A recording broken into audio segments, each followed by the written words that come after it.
Bonjour à tous, bienvenue dans cette nouvelle émission de Parcours de vie. Aujourd'hui, nous sommes avec Christian Junot. Bonjour Christian, Bonjour Olivier. qui est spécialiste de la relation à l'argent. Alors avec beaucoup de choses, on va revenir sur une partie de son histoire. On va aussi faire quelque chose d'un petit peu novateur, c'est qu'on va se tourner vers une discussion plus intime en fait, et parfois plus sociétale, parce que c'est effectivement des choses qui nous intéressent. Et comme toi tu traites de la relation à l'argent, et comme notre monde quand même, faut bien le dire, est un petit peu axé là-dessus, je pense que ça va être un sujet intéressant. Christian, toi, pour reprendre rapidement, mais tu compléteras, tu étais banquier pendant très longtemps en Suisse, à UBS, il me semble.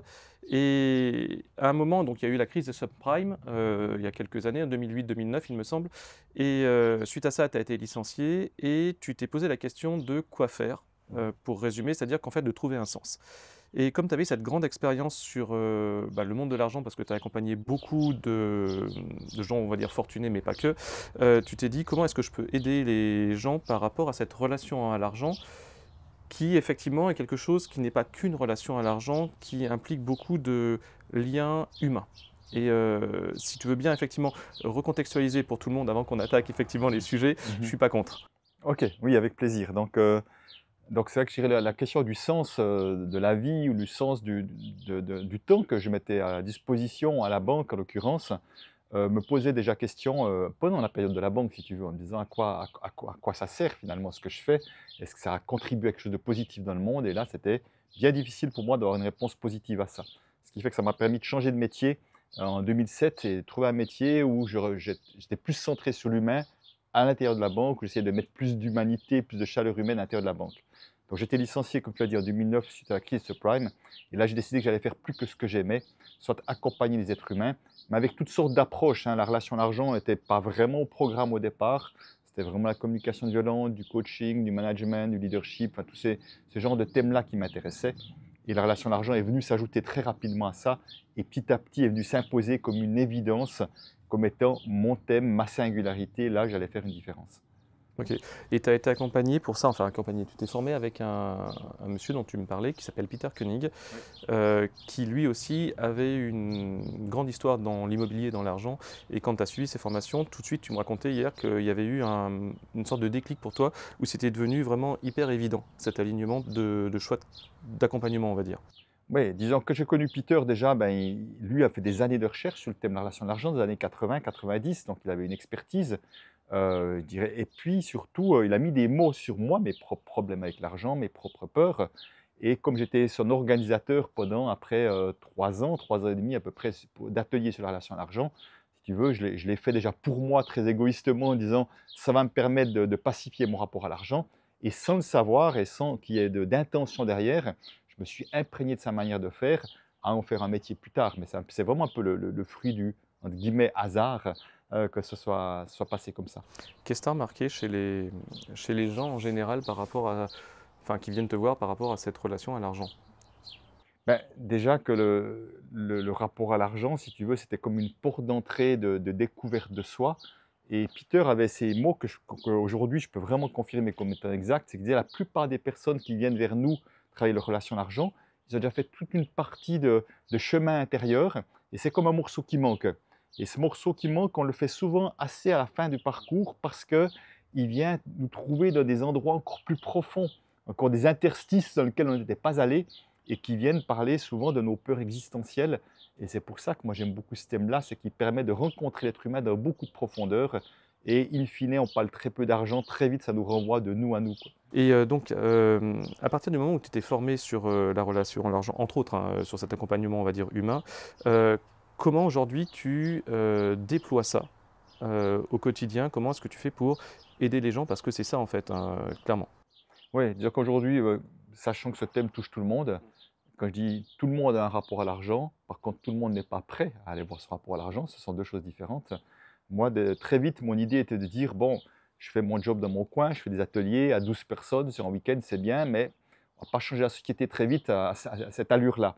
Et c'est pour ça que j'ai toujours trouvé des stratégies, comment je peux toucher plus de monde. Ça a été un premier livre, Ce que l'argent dit de vous, après des formations sur Internet pour toucher des gens au-delà de là où j'allais physiquement, et après de former des gens à devenir spécialistes dans la relation à l'argent. Donc je suis toujours dans cette idée d'expansion, dans le sens de, quelque part, je me vois beaucoup comme un éveilleur de conscience à travers ça, si tu veux. Et c'est vraiment de dire comment est-ce qu'on peut accélérer ce mouvement parce que selon moi, ma perception, notre rapport à l'argent influence la société beaucoup plus que nous l'imaginons.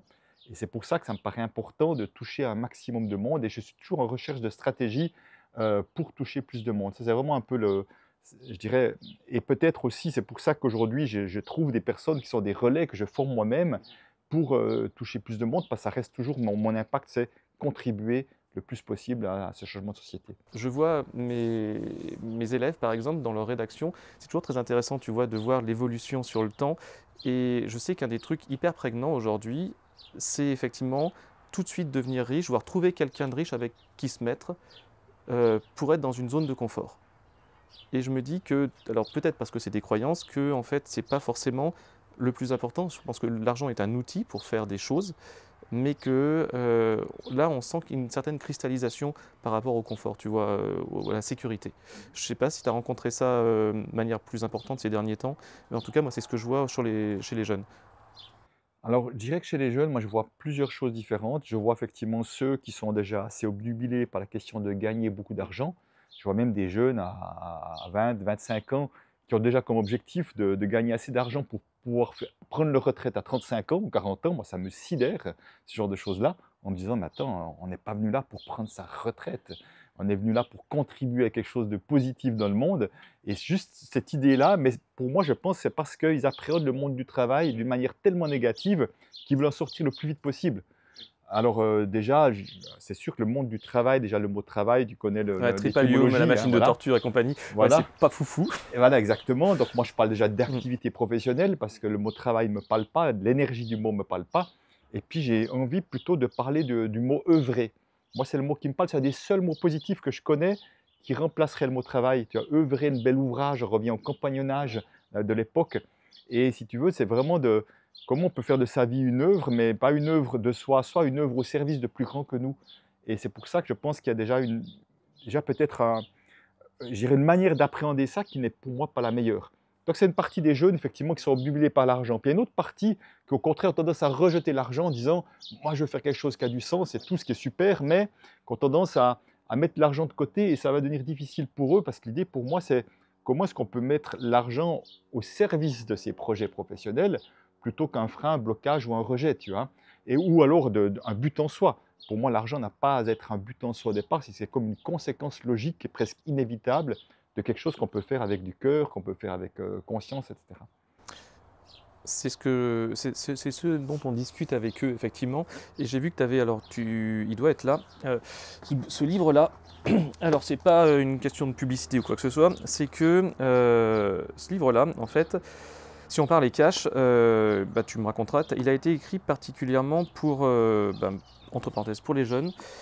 Et c'est vrai que ils n'ont pas forcément l'appréhension d'un budget, par exemple. Ils ont une relation à l'argent qui est complexe. Et si moi j'avais eu ton bouquin, par exemple, si quelqu'un m'avait accompagné plus jeune au collège, par exemple, sur la gestion de l'argent, j'aurais pas eu sans doute ces erreurs, mais c'est pas grave, on s'en fiche.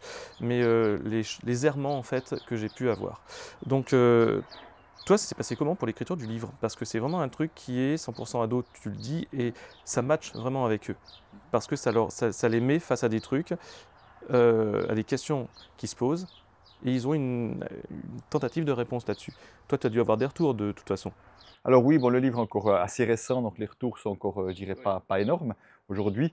Mais c'est vrai que pour moi, écrire un livre pour les ados, alors que moi je travaille avec des adultes en permanence dans mes ateliers, c'était comme me mettre dans leur peau et quelque part de pouvoir écrire en imaginant leur parler à eux, tu vois, avec un langage différent, une vulgarisation différente.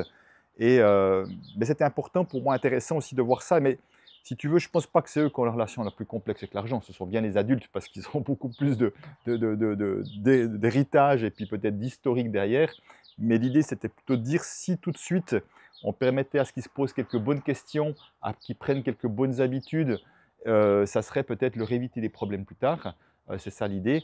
Mais j'ai envie de dire c'est au-delà du budget parce que pour moi, le budget, c'est une chose que je trouve potentiellement bien, mais personnellement, je ne fais pas de budget et ce n'est pas une problématique pour moi parce que j'ai une capacité à savoir où j'en suis, à être raisonnable, c'est nécessaire d'être raisonnable ou pas, que d'autres peut-être n'ont pas. Donc, faire un budget n'accorde pas une bonne relation à l'argent pour moi, c'est beaucoup plus vaste que ça. On a ici un des cadreurs qui s'appelle Étienne, avec qui on a discuté hier et de toute façon qui va venir, hein, clairement.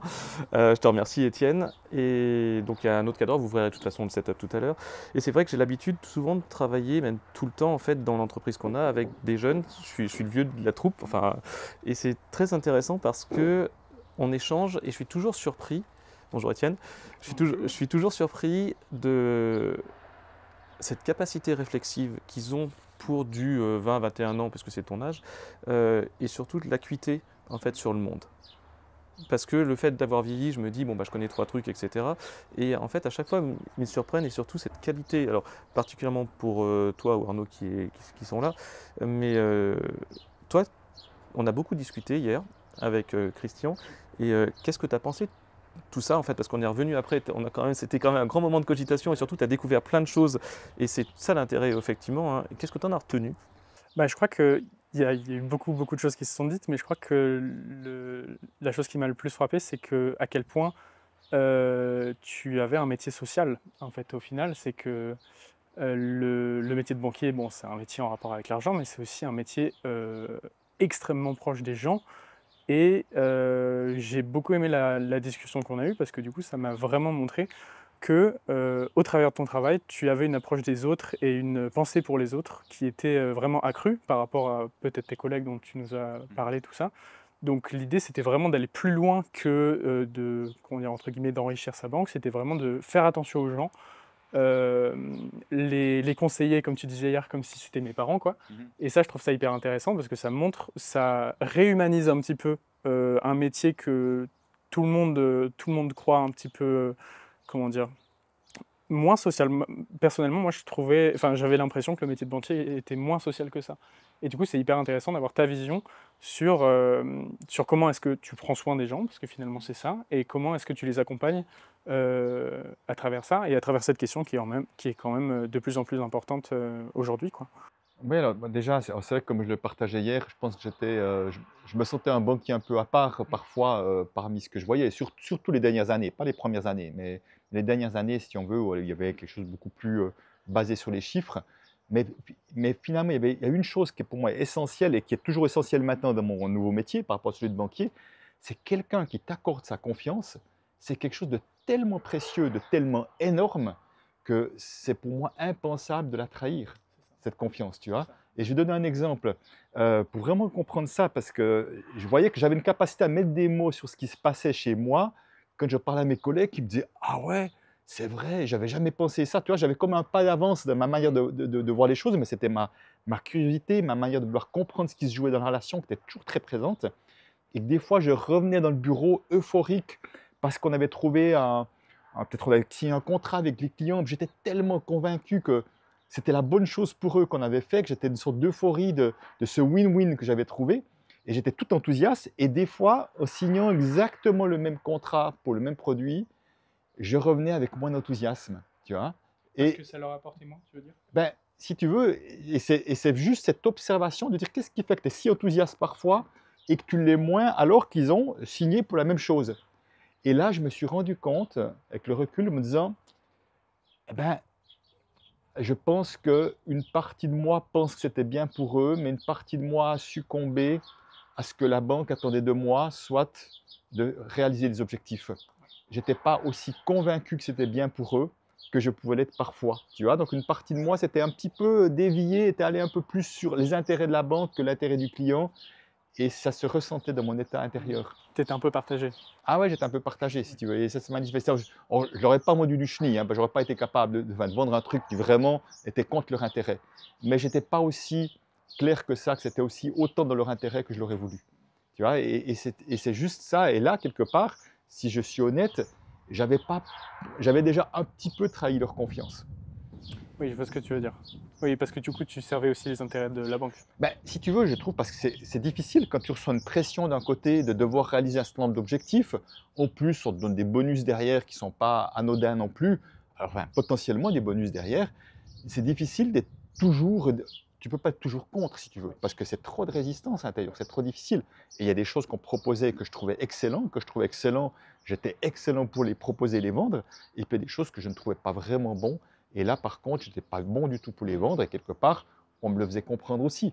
Mais tu vois, j'étais vraiment, je parlais d'hier, cette expression, le cul entre deux chaises, entre ce qu'on te demande et ce que tu as envie d'offrir au client. Et ce que Voilà. ton cœur et tes valeurs te disent aussi. Voilà, exactement. Ouais, d'accord. Bah, c'est toujours, je pense, un équilibre à faire aussi, à gérer, surtout dans ce poste-là qui est un peu, qui est particulier quand même. Il y a beaucoup de social, mais il faut quand même servir les intérêts de sa banque. Il faut. Bah, disons qu'il y a un employeur qui te paye, Voilà, oui, voilà. voilà, c'est ça. Mais si tu veux, aussi longtemps que tu tiens à ton poste, automatiquement, tu pourrais entrer dans des fonctionnements qui ne sont pas les tiens, qui ne correspondent pas à tes valeurs. Et si tu veux, d'être vigilant et d'être conscient de ça est important. Et c'est pour ça qu'à un moment donné, j'ai changé d'emploi parce que c'était insupportable de rester là parce que c'était trop de douleur et trop d'efforts à mettre à faire pour pouvoir rester en adéquation avec mes valeurs. Ça, c'est chouette que tu aies réussi à passer le pas et comment dire, faire en sorte que tes valeurs soient plus importantes que tout le reste. Parce que Ouais. je pense que c'est pas tout le monde qui aurait pu du coup faire l'effort d'aller vers ça et qui aurait pu aussi comment dire, se conforter un peu dans son confort en oubliant ou alors en mettant un peu de côté ses valeurs, je crois. Alors malheureusement, je pense que beaucoup le font et je ne juge pas parce que je l'ai fait aussi à un moment donné. Mais si tu veux, quand j'ai changé de poste, j'ai changé de poste à l'intérieur de la banque, je me souviens que mon chef m'a dit à l'époque, il me dit, waouh, tu ne te rends pas compte comme ton changement de poste fait courir plein, enfin, questionne beaucoup de personnes parce que j'ai fait 17 ans ce métier et ce que j'ai remarqué, c'est que plus on fait longtemps un métier, plus c'est difficile d'en sortir parce qu'on crée une croyance inconsciente qui est, je ne sais faire que ça.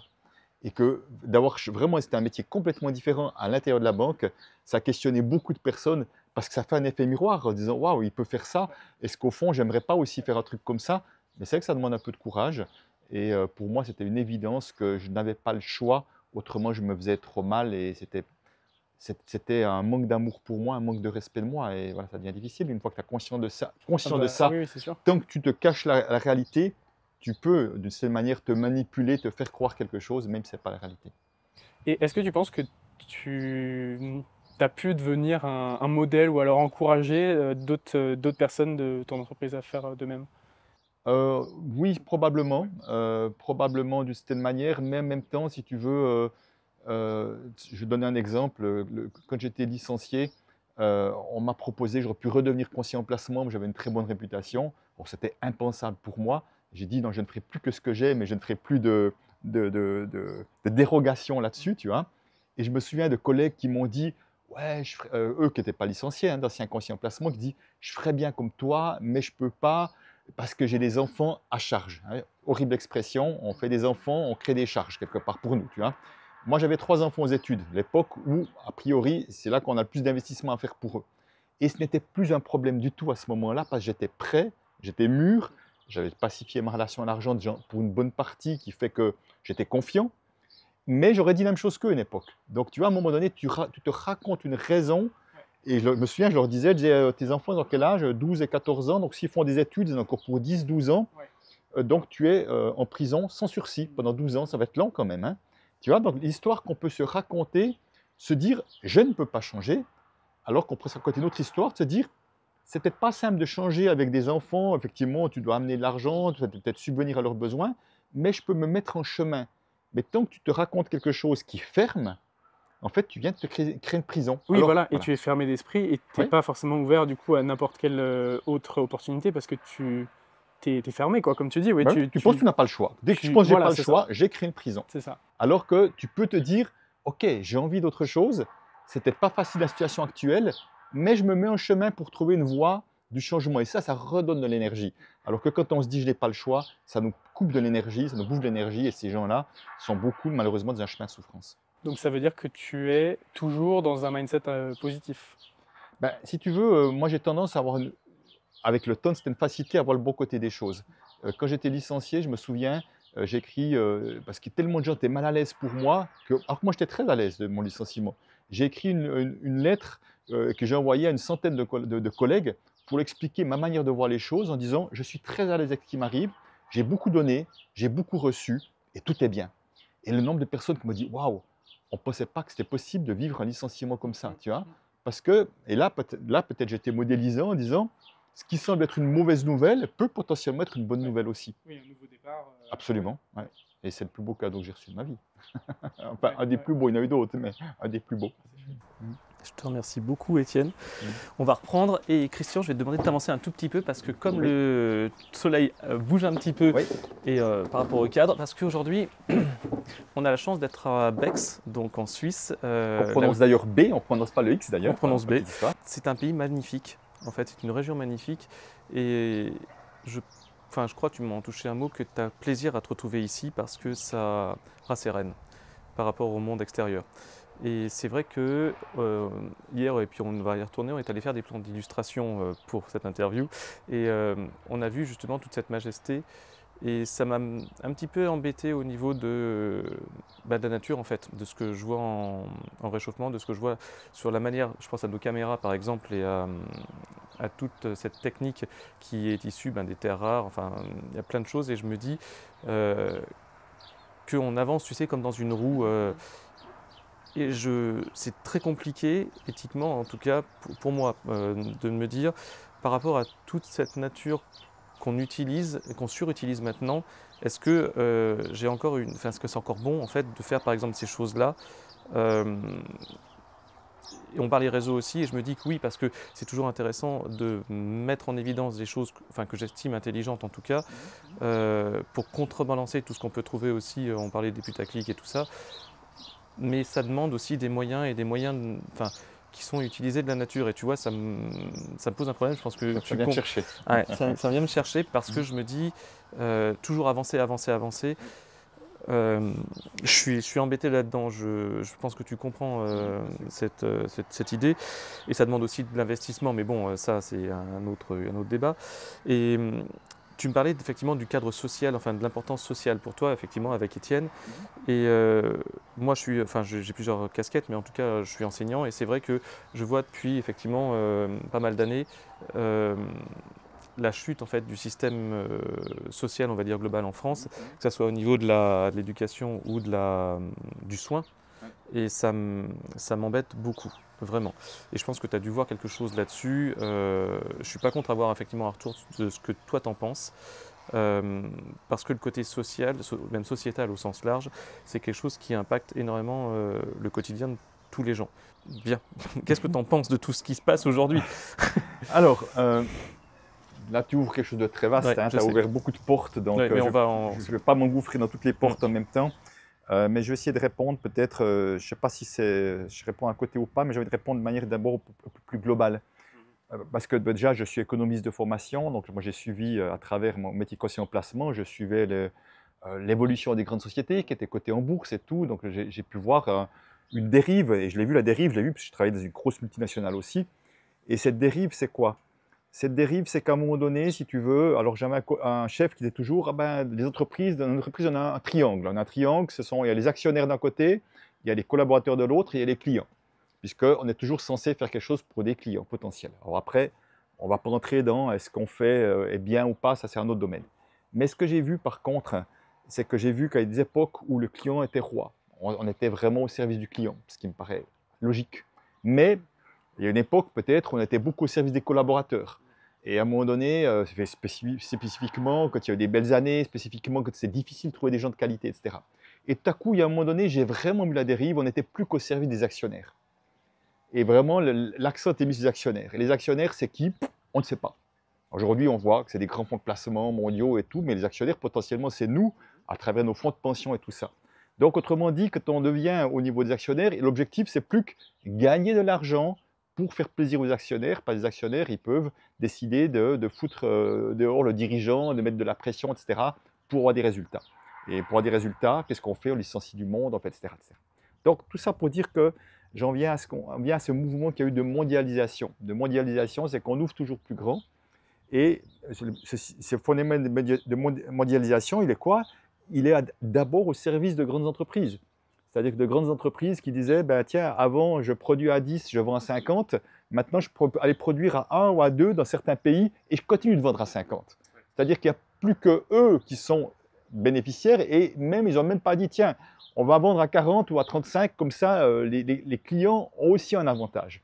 Donc, ce qui fait que ce système de mondialisation, on fait qu'on a petit à petit tourné la caméra sur nous. Or, nous, ça peut être entreprise, mais nous, individus également.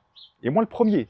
C'est-à-dire qu'à un moment donné, tout à coup, on voit qu'on achète les choses toujours meilleur marché, certaines choses, et d'autres pas du tout, hein, parce qu'elles sont produites à l'autre bout du monde, parce que tout à coup, il y a d'autres choses, et puis qui font de la concurrence, etc. Mais effectivement, sans voir les conséquences. Et ce que je vois, c'est que si on revient sur l'idée du porte-monnaie, moi qui avais très peur de manquer pendant très longtemps, alors que j'avais d'excellents revenus, et je n'avais pas de problème d'argent, j'avais des problèmes avec l'argent. Tu vois la nuance? Oui. Je ne manquais pas d'argent, mais ma relation à l'argent était compliquée. Donc, qu'est-ce qui se passe? Et je donne mon exemple parce que je pense qu'il y a beaucoup de personnes qui sont là-dedans. Quand on a effectivement des peurs en lien avec l'argent, on va essayer de dépenser le moins possible pour se rassurer. Et ce que je faisais, c'est que j'allais acheter le meilleur marché pour dépenser moins parce que dépenser me faisait peur, puis ça venait réveiller ma peur de manquer. Et quelque part, je ne voyais pas les conséquences de mes actes. C'est-à-dire que si acheter meilleur marché est produit à l'autre bout du monde, et je n'ai rien contre les gens à l'autre bout du monde, ça veut dire qu'il y avait des conséquences, peut-être qu'ils travaillent dans des conditions inacceptables, que ce soit des enfants qui travaillent, des conditions inacceptables, voilà, etc. Deux, il y a du transport, donc il y a de la pollution qui vient derrière tout ça. Donc si tu veux, à un moment donné, eh ben, je vois que mes actions, quelque part, avaient une conséquence dont je n'étais pas conscient parce que j'étais trop braqué sur ma peur, et ma peur était trop le moteur de mes actions. Ou ça peut être la peur, pour d'autres, ça peut être les envies. J'ai tellement envie de ça que je m'en fous de savoir quelles conséquences ça a. Donc petit à petit, si tu veux, ça veut dire quoi? Ça veut dire qu'on se coupe de l'extérieur. Et pour moi, la mondialisation, avec tout ce qu'il y a de l'ordre du marketing, qui est on vous fait croire que votre vie sera meilleure si vous achetez ça, si vous allez en vacances à cet endroit-là, si ci ou ça, on nous sépare les uns des autres. Et en nous séparant les uns des autres, on n'est plus qu'axé sur nous, sur notre, entre guillemets, bien-être, parce que souvent, ce n'est pas du bien-être, c'est plus de la compensation à du mal-être, je dirais, que du bien-être, qui fait que quelque part, ça a des conséquences sur la société. Donc là où pour moi, je disais tout à l'heure que je parle d'éveilleur de conscience, ce chemin de remettre de la conscience, que je deviens consomme-acteur, donc autrement dit que je mets de la conscience sur le choix de mes actions, quelles conséquences ils auront, qu'est-ce qui est acceptable ou pas. Alors il ne s'agit pas d'entrer dans une forme de dictature, de ne se permettre de plus rien parce que quelque part notre vie va peut-être devenir pauvre ou ça va être une prise de tête permanente, mais en tous les cas, de remettre de la conscience dessus fait que mes actions ont commencé à être différentes en disant qu'est-ce qui est bon pour moi et ce qui est bon pour la société dans laquelle j'ai envie de vivre demain et après-demain, que j'ai envie de laisser à mes enfants et mes petits-enfants. Tu vois? Et là, tout à coup, il y a quelque chose qui change dans ce mouvement-là. Et c'est pour ça que plus nous serons nombreux à voir ça, et évidemment, en fonction de nos moyens, on va commencer à se dire, tiens, acheter local, c'est quand même chouette. Ça permet de favoriser les gens dans la région, enfin local ou national, ça peut être ça. Ça permet d'avoir de l'emploi dans la région aussi, pour mes enfants, pour mes petits-enfants aussi, pour les jeunes de la région. Ça permet effectivement d'avoir moins de conséquences en termes de pollution, etc. Donc, il commence à y avoir d'autres choix qui se font. Voilà. Enfin, on pourrait dérouler bientôt, mais c'est déjà une assez longue réponse. Tu as une méthode un peu à la Platon, c'est-à-dire que tu poses beaucoup de questions et c'est très juste parce que les réponses, c'est à nous tous de les trouver. Et toi, tu évites toujours d'imposer, c'est quelque chose que j'apprécie beaucoup. Tu proposes ta version des faits, des choses, etc., de tes croyances. Et après, tu leur dis, ben écoutez, vous choisissez, hein. Ça vous va, ça vous va pas. Voilà. Mais j'ai posé le truc et je trouve que c'est quelque chose de très beau et de très humain. Parce que ça veut dire que tu travailles avec tous les gens que tu accompagnes sur ces périodes de doute, on va dire. Et toi aussi, je pense que tu l'as vu, ça a dû te faire quand tu accompagnes tes clients, puisqu'on va dire ça, tu as dû te faire quand même des choses au cœur qui ont dû, tu as dû avoir un contentement. Enfin, je pense que tu as peut-être 2-3 anecdotes ou 2-3 choses que tu proposerais de partager sur ça. Ben, je crois que, et ça, j'ai été très influencé par Marshall Rosenberg, qui a créé la communication violente. Lui disait, il a une certitude, et je suis d'accord avec lui, c'est qu'au fond, au fond du fond, chaque être humain a envie de contribuer à quelque chose de positif. Et il dit même des gens qui ont été en prison et dès qu'on les remet à faire quelque chose au service d'eux, il y a de l'énergie qui retrouve, il y a un sourire qui revient, parce qu'à coup, on a l'impression d'une forme d'utilité, tu vois. Et on porte tout ça. Et effectivement, chaque fois que tu reçois un retour de quelqu'un qui a lu mon livre, ou qui a fait un atelier avec moi, ou qui m'a entendu dans un podcast, et qui dit waouh, ça m'a aidé, ça m'a bien soutenu, ça m'a aidé, ça m'a permis ci ou ça, tu dis waouh, super, ben, toute l'énergie que je mets est utile. Et en même temps, j'avais dire, je me souviens, Marshall Rosenberg disait, mais il disait toujours, vos feedbacks sont précieux parce que si à un moment donné vous dites tout ce que j'amène me sert à rien, peut-être j'ai à réorienter mon énergie ailleurs. C'est peut-être pas facile à entendre, mais c'est important à entendre parce qu'encore une fois, je crois que ce qu'on aspire tous, c'est quelque part que notre petit passage sur Terre puisse provoquer quelque chose d'utile potentiellement.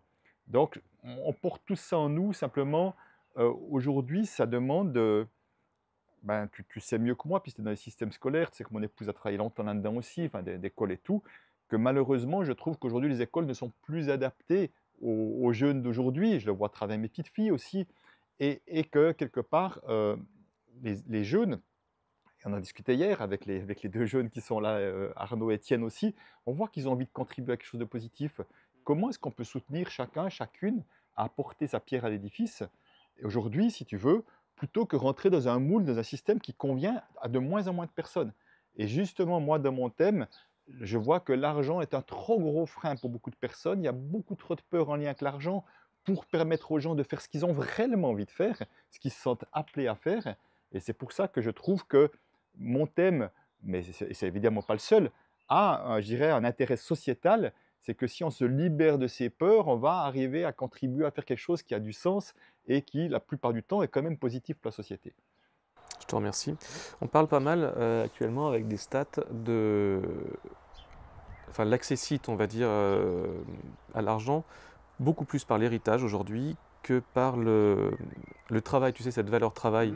Euh, et c'est vrai que si effectivement tu n'as pas un héritage, on va dire parental ou d'oncle, etc., pour accéder à la propriété ou pour avoir enfin, la zone de confort et tout ce qui va avec, c'est beaucoup plus complexe aujourd'hui. Je pense que tu as dû voir le principe. Et comment tu fais aujourd'hui si par exemple tu n'as pas d'héritage, comment tu te positionnes dans cette société qui quand même, tu parlais effectivement de globalisation, est quand même hyper concurrentielle, même au sein des êtres humains. Comment tu te positionnes là-dedans?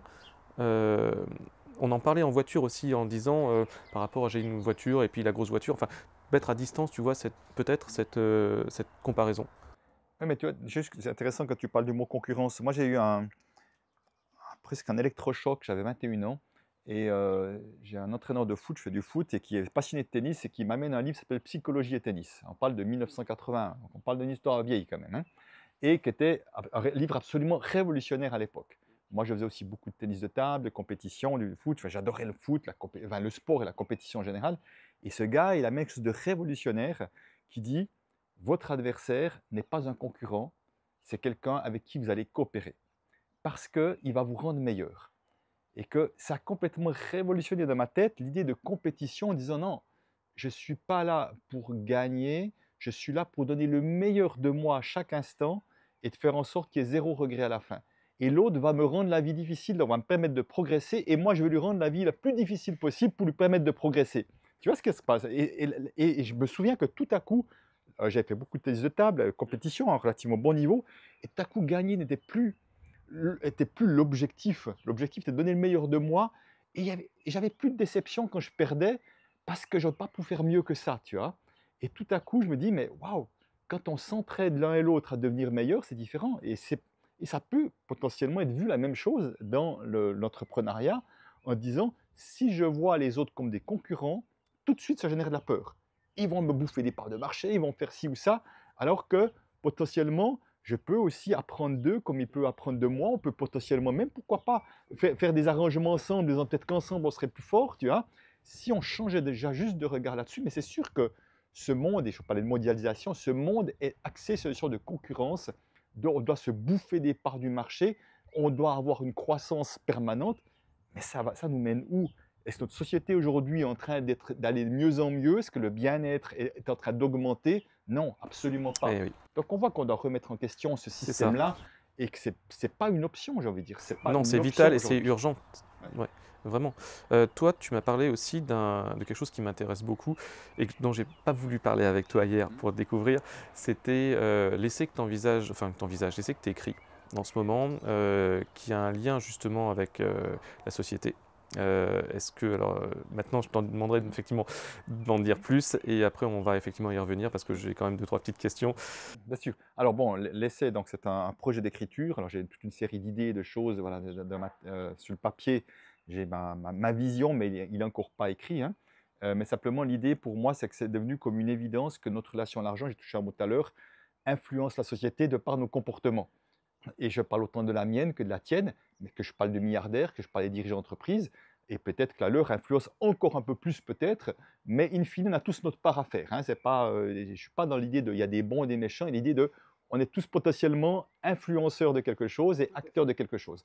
Donc c'est ça l'idée, donc ça veut dire que j'aimerais montrer que justement s'intéresser et transformer notre rapport à l'argent est un acte sociétal, un acte d'amour de soi, pour soi, parce que c'est bon pour nous et c'est bon pour la société, et que vraiment ce thème mériterait d'être un des thèmes importants qu'on va mettre au centre pour remettre l'argent à sa juste place, et qu'un jour, j'espère qu'il n'y aura plus besoin de faire des ateliers sur ma relation à l'argent, parce que ça ne sera plus un thème.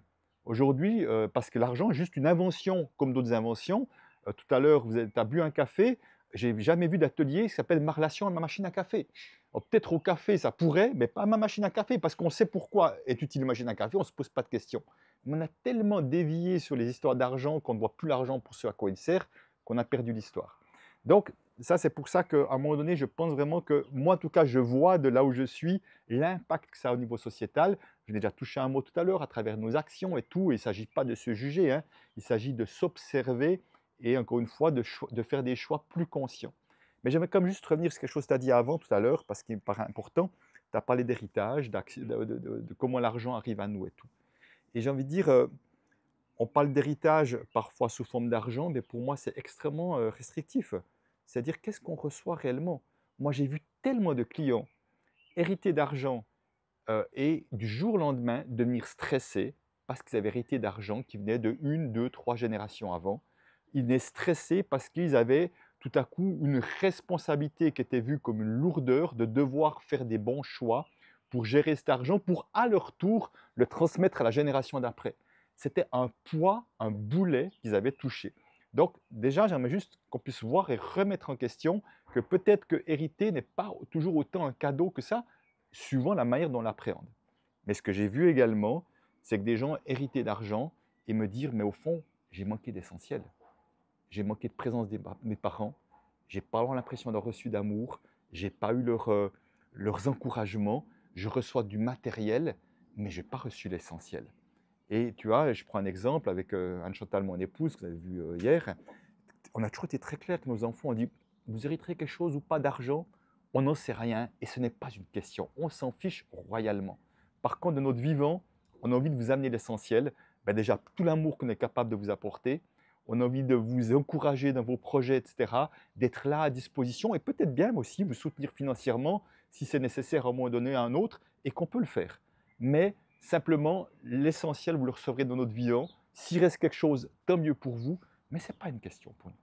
Oui, parce que le truc important, effectivement, c'est l'amour. C'est-à-dire... Je crois qu'il n'y a rien qui remplacera l'amour. Parce que l'argent ne remplacera jamais l'amour, ça c'est... Non. J'ai eu à des moments, je l'avais vu quand je grandissais, pas au niveau de mes parents du tout, hein, mais c'était ce que je voyais du monde. Et parfois, je voyais aussi certains parents avec mes amis qui leur donnaient par compensation, enfin je le voyais beaucoup d'argent, et eux, ils erraient.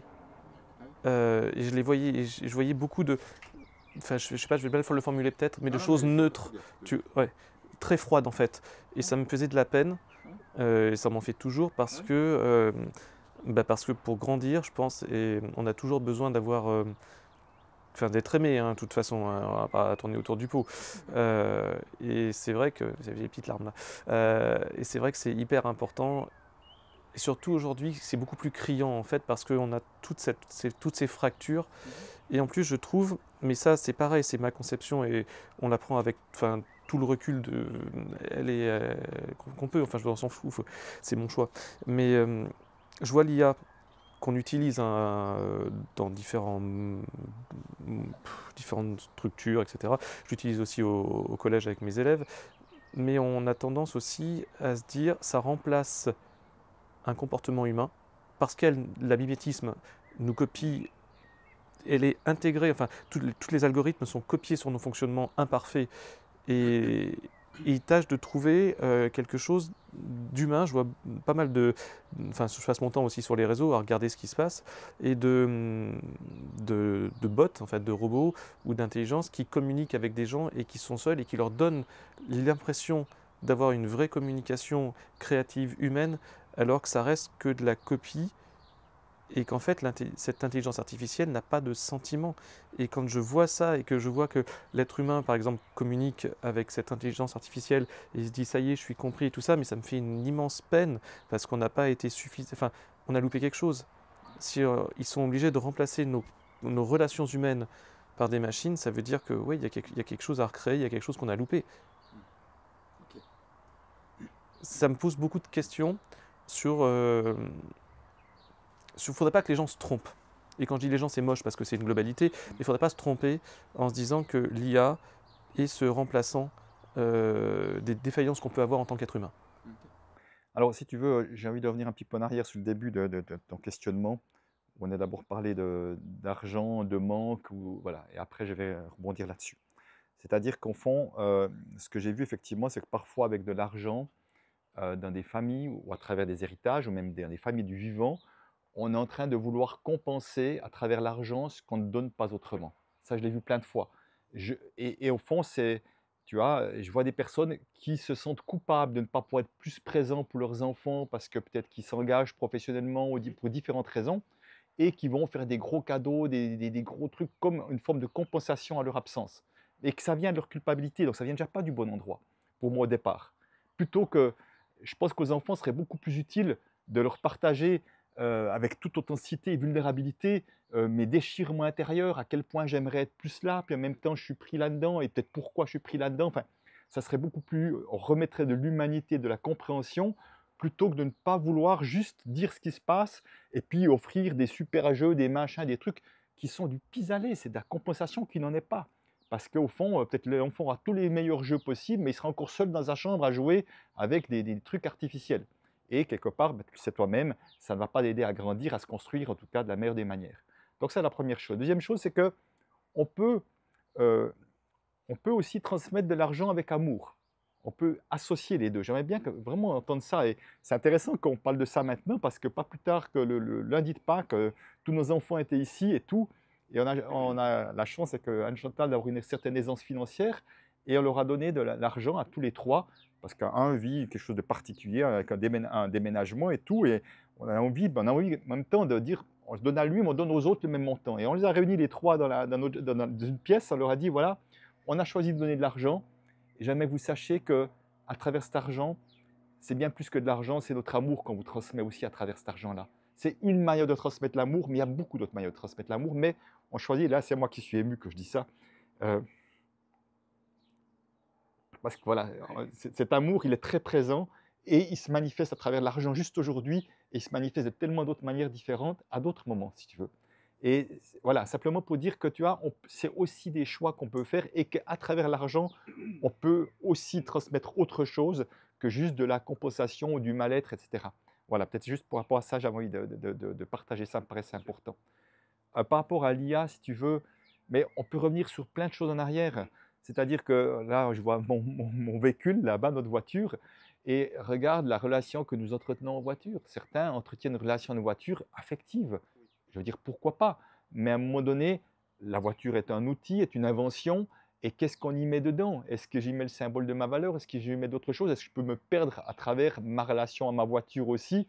Au tel point que quand je suis sur la route, certains peuvent devenir agressifs parce qu'ils ont l'impression que ma voiture, c'est le symbole de ma liberté, puis je ne veux pas qu'on touche à ma liberté.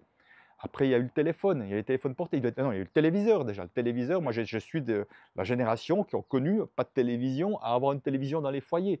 La télévision, encore une fois, est une invention qui peut amener des choses formidables suivant ce qu'on y met comme contenu et qui peut amener de la merde aussi. Exactement, comme actuellement. Voilà, il y a eu l'informatique, il y a eu l'IA, donc on passe chaque fois d'une nouvelle invention à une autre avec chaque fois les mêmes questionnements.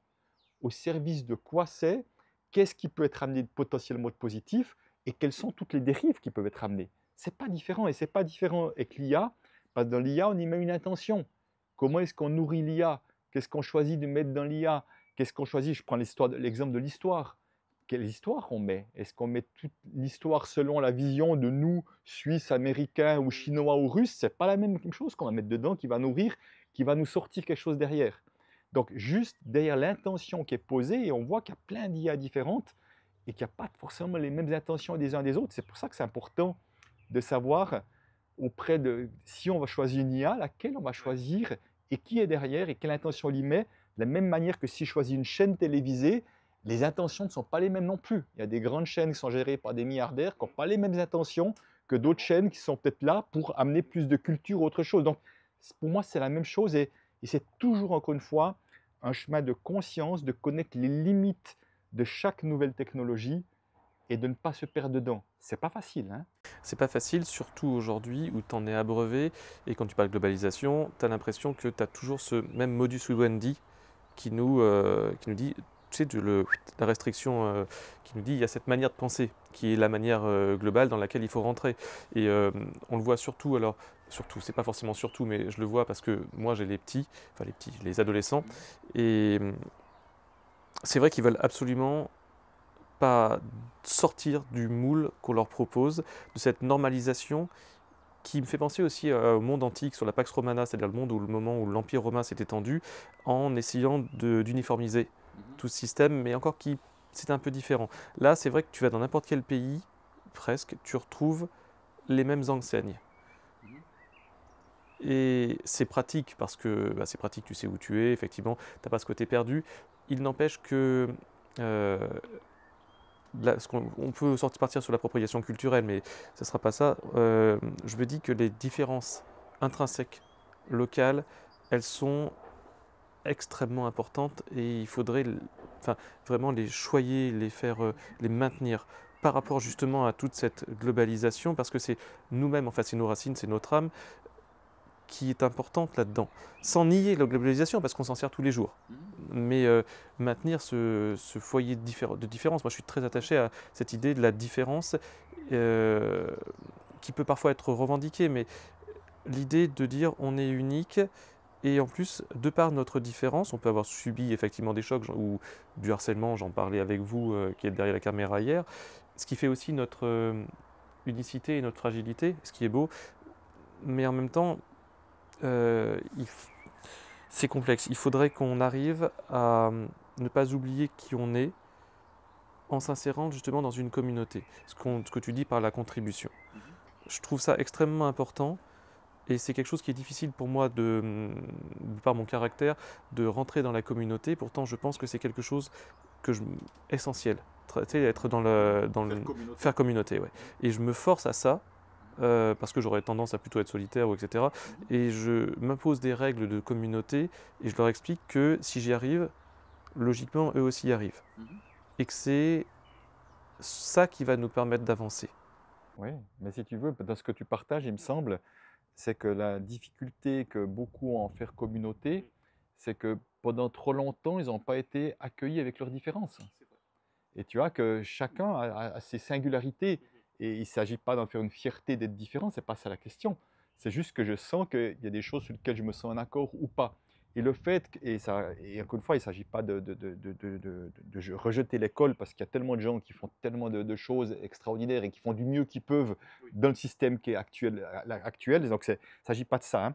Mais il s'agit de dire que voir qu'il y a effectivement beaucoup de souffrances qui sont générées dans le système scolaire actuel et justement que nos différences sont plutôt broyées pour essayer d'entrer dans un modèle qui fait que c'est à moi de m'adapter à l'école plutôt que l'école qui s'adapte aux êtres humains. Si on est plus dans ce fonctionnement-là, la même chose dans les grandes entreprises, hein, c'est la même chose aussi la plupart du temps.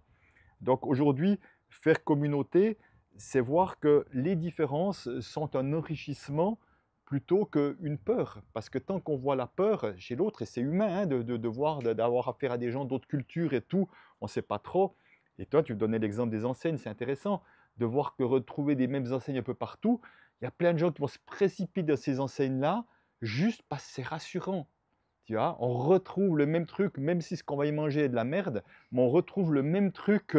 Ah, là, on a l'impression qu'on est en terrain connu, là où de se retrouver dans un pays avec une nouvelle culture, des gens différents, je me sens dans la peur. Et plutôt que d'arriver à accueillir ma peur, à accueillir mon insécurité, plutôt que la rejeter et la repousser, c'est toute une partie de mon travail au quotidien, c'est d'accueillir ces parts de soi pour pouvoir faire face à des situations beaucoup plus diverses et différentes, avec plus de tranquillité, avec plus de curiosité, avec plus de possibilités.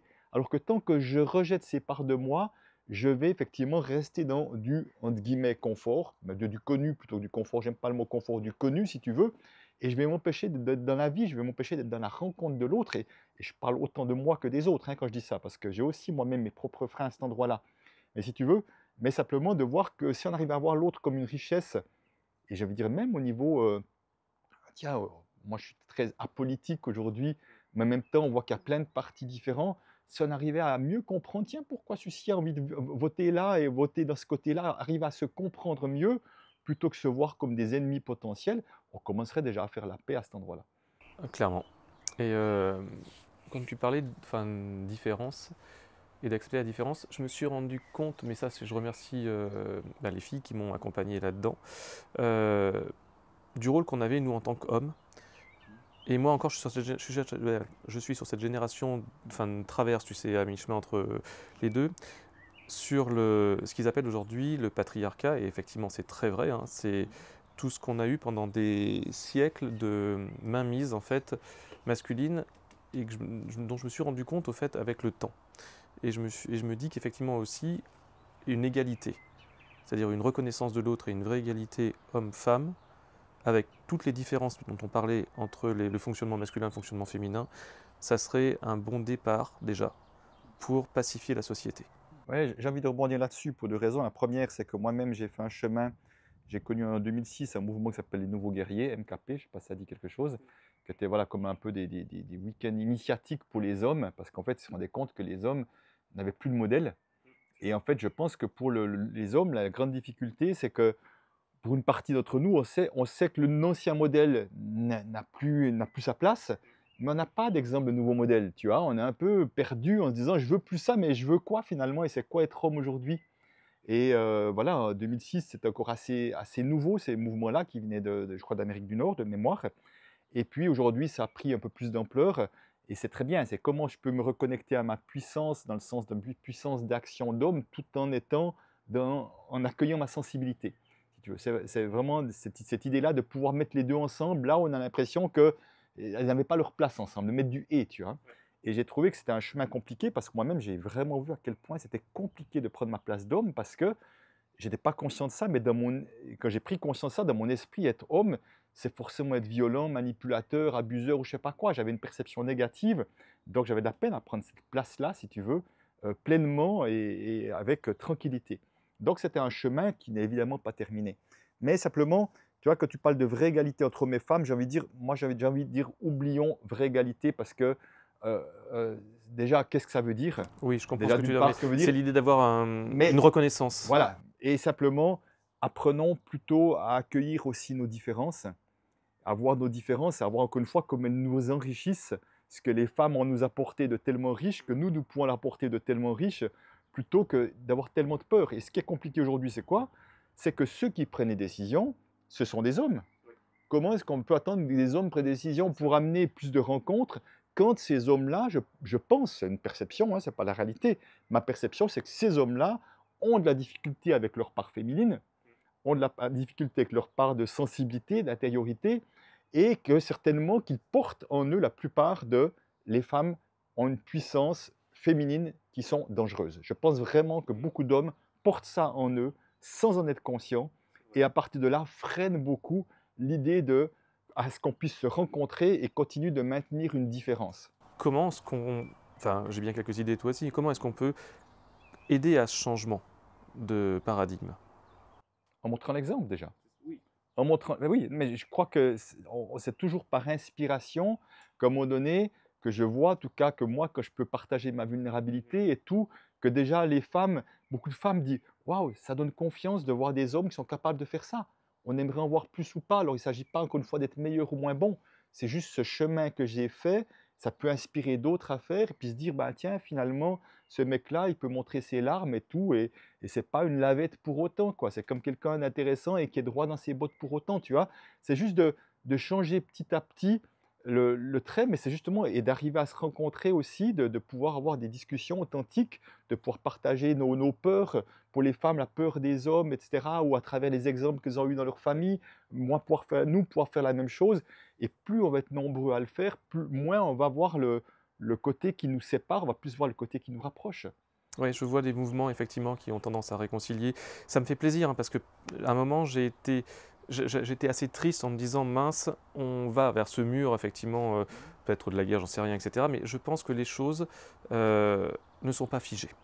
Et que parce qu'on peut discuter, parce qu'on peut échanger, parce qu'on peut se questionner, on peut avoir un changement, c'est-à-dire que pas ce modèle de peur qu'on projette, hein, parce qu'on est spécialiste pour projeter le modèle de peur, c'est du genre ça va être la catastrophe, hop, c'est comme ça. Et non, non, en fait, j'ai eu une amie qui m'a montré à chaque fois que moi je pensais que les choses étaient irrémédiablement foutues, que en fait, non, on pouvait inverser le cours.